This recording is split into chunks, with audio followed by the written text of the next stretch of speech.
There is a funny story about this. There was one devotee, and somehow or other, he had some difficulties, and he didn't like somebody, and he heard about this. He liked Prabhupada's books, but he didn't, he wanted to give up Krishna consciousness. He wanted to give up Krishna. Whenever he wanted to forget about Krishna, he was from America.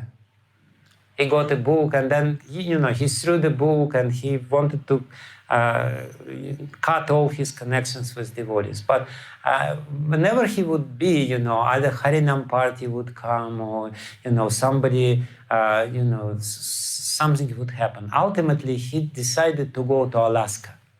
Alaska is the most northern state of America, and he thought, and there in Alaska, there's no devotees for sure. Nobody will find me there, and I will forget about Krishna. I will watch TV day in and day out, 24 hours a day, and I forget all this about Krishna. I cannot I don't want to remember about him. So he takes the plane.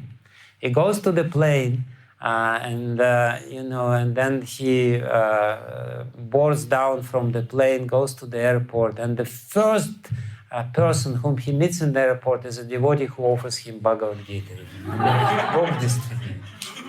And he becomes so disgusted.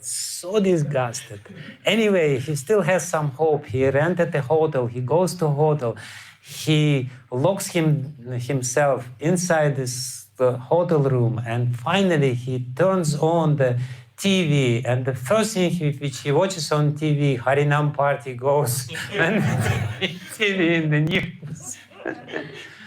And then he says, "Okay, Krishna, I surrender to you. You don't want me to give you up." But it's like this. When we really get connection with Krishna, Krishna enters our heart. And we cannot really give him up. We really feel that ultimately, there is no need for me to give up.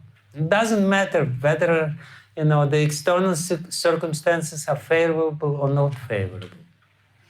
Prabhupada is actually explaining that when you have this realization of the happiness of being with Krishna,